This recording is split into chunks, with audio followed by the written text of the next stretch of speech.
భగవద్గీత అధ్యాయం 3 కర్మయోగం. అర్జునుడు ఇలా పలికెను, ఓ జనార్దన, జ్ఞానం అనేది కర్మ కంటే శ్రేష్టమైనదైతే మరి నన్ను ఈ ఘోరమైన యుద్ధం ఎందుకు చేయమంటున్నావు? నీ అస్పష్టమైన ఉపదేశంతో నా బుద్ధి అయోమయంలో పడిపోయింది.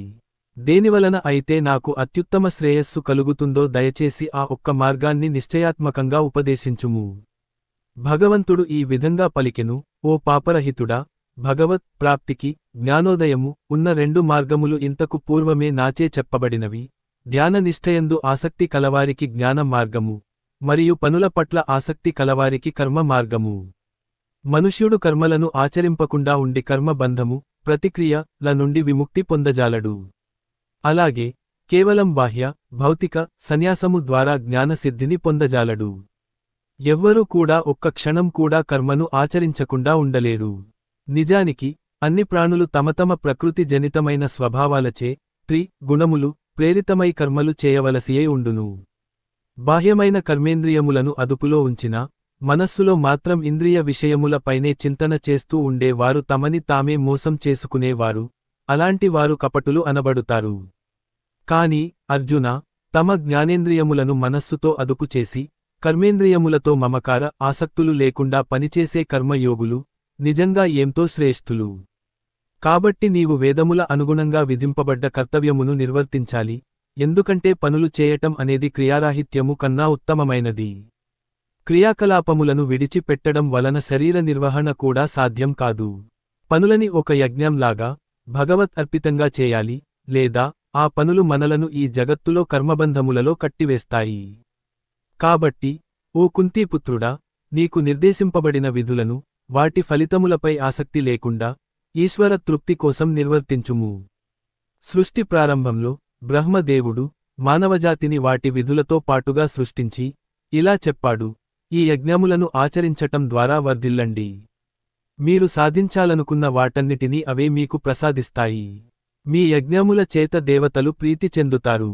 దేవతల, మనుష్యుల పరస్పర సహకారం వలన అందరికీ గొప్ప శ్రేయస్సు, సౌభాగ్యం కలుగుతుంది.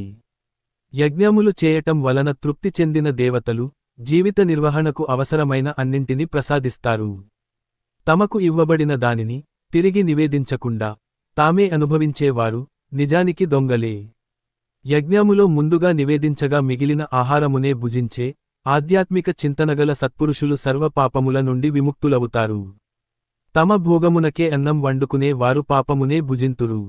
సమస్త జీవులు ఆహారం మీద ఆధారపడి జీవిస్తాయి, మరియు వర్షముల వలన ఆహారం ఉత్పన్నమవుతుంది. యజ్ఞములు చేయటం వలన వానలు కురుస్తాయి, మరియు నిర్దేశింపబడిన కర్తవ్యముల విహిత కర్మలు ఆచరణచే యజ్ఞము జనిస్తుంది. మానవుల విహిత కర్మలు, కర్తవ్యములు వేదములలో చెప్పబడ్డాయి, మరియు వేదములు స్వయంగా ఆ భగవంతుని నుండే వ్యక్తమయ్యాయి. కాబట్టి, సర్వ వ్యాపియైన భగవంతుడు నిత్యము యజ్ఞ కార్యములలో స్థితుడై ఉంటాడు. వేదములచే నిర్దేశించబడిన ఈ యజ్ఞ చక్రములో తన బాధ్యతను నెరవేర్చని వారు పాపులు. వారు తమ ఇంద్రియ భోగముల కోసమే జీవిస్తారు, అట్టివారి జీవితము వ్యర్థం. కాని ఎవరైతే ఆత్మయందే రమింతురో, జ్ఞానోదయులై ఆత్మయందే సంతుష్టులుగా ఉందురో, వారికి ఎట్టి కర్తవ్యమూ ఉండదు. ఇటువంటి ఆత్మ జ్ఞానులైన వారు తమ విధులను, కర్మలను చేయటం వలన కాని, చేయకపోవటం వలన కాని వారికి వచ్చేది, పోయేవి లాభనష్టాలు ఏమీ ఉండవు. తమ స్వార్థ ప్రయోజనం కోసం వారు ఇతర జీవుల మీద ఆధారపడవలసిన అవసరమూ లేదు. కాబట్టి, మమకారాసక్తులను విడిచిపెట్టి, ఆసక్తిరహితుడవై, నీ పనులను ఒక కర్తవ్యములాగా నిర్వహించుము. ఏలనన కర్మ ఫలములపై ఆసక్తి లేకుండా పనిచేయటం వలన మానవుడు ఆ పరమాత్మను చేరుకోగలడు. తమ ధర్మములను, విహిత కర్మలను నిర్వర్తించటం ద్వారానే జనక మహారాజు వంటి వారు సిద్ధిని పొందితిరి. ప్రపంచానికి ఒక చక్కటి ఆదర్శం చూపటానికి నీవు కూడా నీ కర్తవ్య నిర్వహణ చేయాలి. గొప్పవారు చేసే పనులను సామాన్య జనులు అనుకరిస్తారు. వారు నెలకొల్పిన ప్రమాణాన్నే ప్రపంచమంతా అనుసరిస్తారు. తమ ధర్మములను, విహిత కర్మలను నిర్వర్తించటం ద్వారానే జనక మహారాజు వంటి వారు సిద్ధిని పొందితిరి. ప్రపంచానికి ఒక చక్కటి ఆదర్శం చూపటానికి నీవు కూడా నీ కర్తవ్య నిర్వహణ చేయాలి. గొప్పవారు చేసే పనులను సామాన్య జనులు అనుకరిస్తారు. వారు నెలకొల్పిన ప్రమాణాన్నే ప్రపంచమంతా అనుసరిస్తారు. ఈ 3 లోకాల్లో నాకు చేయవలసిన కర్తవ్యం ఏమీ లేదు, అర్జునా, నాకు పొందవలసినది ఏమీ లేదు, సాధించవలసినదీ లేదు. అయినా నేను చేయవలసిన విధులను చేస్తూనే ఉంటాను. నేను నా విహిత కర్మలను జాగ్రత్తగా చేయనిచో, ఓ పార్థ, అందరూ మనుష్యులు నా దారినే అన్ని విధాలుగా అనుసరిస్తారు. నేను నా కర్తవ్యములను చేయకపోతే ఈ సమస్త లోకాలు నాశనమవుతాయి. జరిగే అల్లకల్లోలానికి నేనే బాధ్యుడనవుతాను, మరియు మానవ జాతికి శాంతి లేకుండా అవుతుంది. అజ్ఞానులు కర్మ ఫలముల యందు ఆసక్తి, మమకారంతో తమ విధులను నిర్వర్తించినట్లుగా, ఓ భరత వంశీయుడా, జ్ఞానులు కూడా లోకహితం కోసం, జనులకు సరియైన మార్గదర్శకం చేయటం కోసం తమ కర్మలను ఆచరించాలి. కర్మలను ఆచరించకుండా ప్రేరేపించటం ద్వారా ఫలాసక్తితో కర్మలను చేసే అజ్ఞానుల బుద్ధిని జ్ఞానులు భ్రమకు గురిచేయరాదు. బదులుగా జ్ఞానోదయ స్థితిలో తమ విధులను నిర్వర్తిస్తూ అజ్ఞానులకు కూడా విహిత కర్మలను చేయటానికి స్ఫూర్తినివ్వవలెను. అన్ని కార్యములు కూడా ప్రకృతి త్రిగుణముల చేతనే చేయబడును. కాని అజ్ఞానంలో జీవాత్మ తాను ఈ శరీరమే అన్న భ్రమతో తానే కర్తను, చేసేవాడిని అని అనుకుంటుంది. ఓ మహాబాహువులున్న అర్జున, జ్ఞానులు ప్రకృతి, గుణములు మరియు కర్మ నుండి జీవాత్మను వేరుగా చూస్తారు. గుణములే ఇంద్రియములు, మనస్సు వంటి రూపంలో ఉన్న గుణముల ఇంద్రియ గ్రాహ్య విషయ వస్తు రూపంలో యందు కదులుతున్నవని తెలుసుకుని వాటి యందు ఆసక్తులు కారు. గుణముల ప్రవృత్తిచే భ్రమకు లోనైన వారు వారి కర్మ ఫలముల యందు ఆసక్తులవుతారు.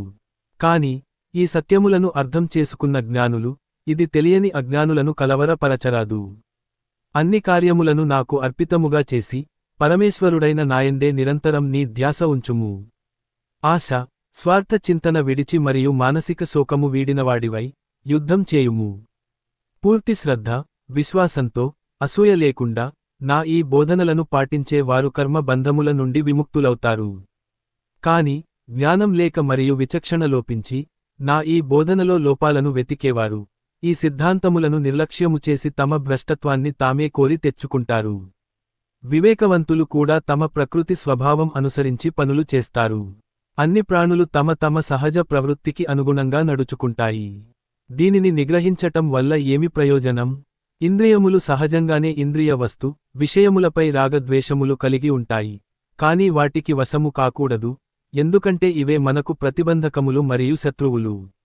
ఇతరుల ధర్మాన్ని చక్కగా చేయటం కన్నా లోపాలతో కూడి ఉన్నా సరే తన సహజ ధర్మాన్ని నిర్వర్తించటమే అత్యుత్తమము.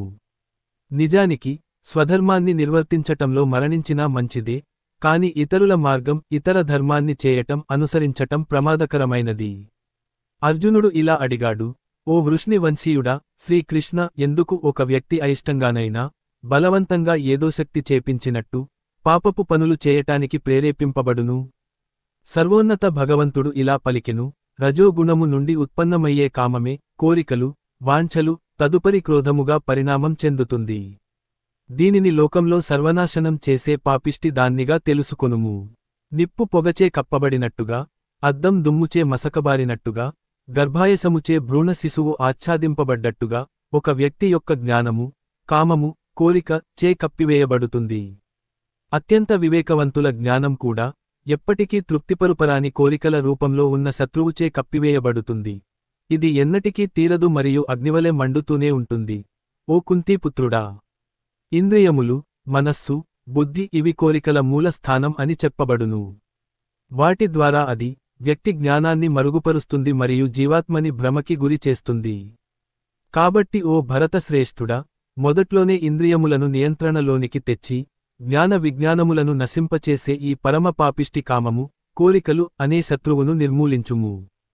స్థూల శరీరం కన్నా ఇంద్రియములు ఉన్నతమైనవి, ఇంద్రియముల కన్నా మనస్సు ఉన్నతమైనది, మనస్సు కన్నా ఉన్నతమైనది బుద్ధి, మరియు బుద్ధి కన్నా మరింత ఉన్నతమైనది ఆత్మ.